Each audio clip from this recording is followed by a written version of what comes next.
Good evening, and thanks for indulging me a few moments of your time. Tonight I want to talk about civics. And I told some of my friends I was coming here to do that, and they got a little confused.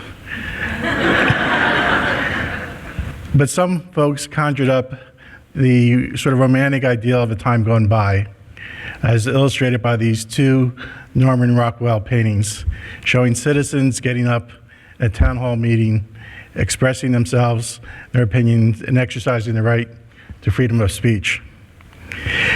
It's a great contrast to what we're seeing in a number of our communities today. The violence, the anger has just gotten out of hand. And there's just this great deal of, or there's a real need to have civil discourse and return some civility to our public life, and to be able to talk to each other in a real and honest way without getting crazy. But what we hear a lot about, and I call this civic ROI, civic return on investment. But what we hear a lot about now is higher education return on investment. We hear a lot about it here at Stockton. And we are concerned about whether the dollars we pay in college tuition and fees are getting a good return. There's studies about which colleges, which universities, which majors produce the best return on investment. And tonight I want to help make that connection between higher education ROI and civic ROI. And what we found doing some research on this is that New Jerseyans and most Americans know precious little about government and politics. And it's a shame. And let me share some of the research with you.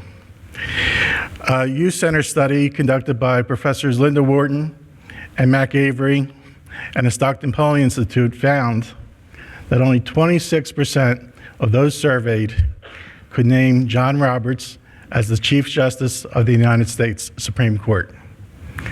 And it doesn't get better.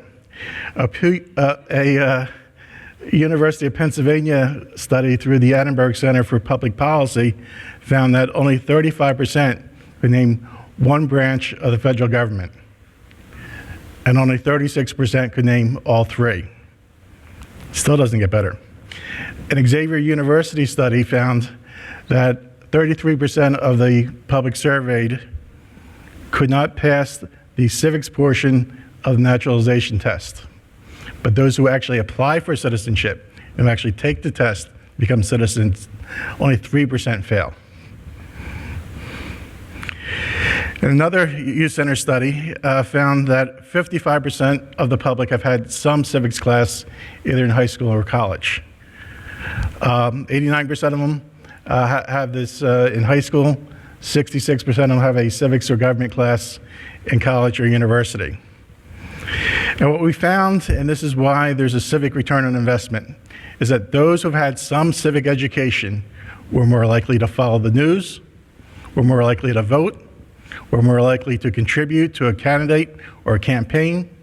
They're more likely to write a letter to the editor of a newspaper, or write a letter to their public official, or to sign a petition advocating some policy change in their government. Now, on the other hand, we think college is about getting jobs and training people to be more employable, and part of that's true. But we also found that a survey of employers by the Hart Research Associates, that 86% of the employers surveyed said, no matter what the major, students should take courses that build the civic knowledge, skills, and judgment essential for contributing to a democratic society.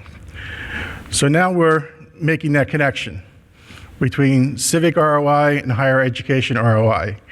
Educators and employers are in agreement that we need more civic education in our colleges and universities. And it's not just the recitation of facts. It's not just, do you know the Supreme Court justice name, or how many branches of government, or some score in a test. It's also about connecting to our civic heritage.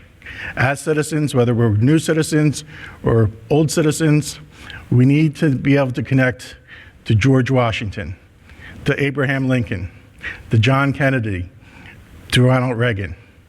Those of you who may recall or have studied at some point John Kennedy's stirring words on citizenship in his inaugural address in 1961.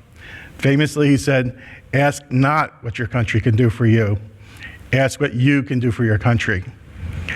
And Ronald Reagan, 20 years later, frequently used a term from Puritan John Winthrop, calling on the imagery of a city on a hill. On the eve of his election, Reagan said, "I believe that Americans are every bit as committed to that vision of a shining city on a hill as were those long ago settlers. These visitors to that city on the Potomac do not come as white or black, red or yellow. They're not Jews or Christians, conservatives or liberals, or Democrats or Republicans. They are Americans awed by what has gone before, proud of what for them is still a shining city on a hill." Thank you.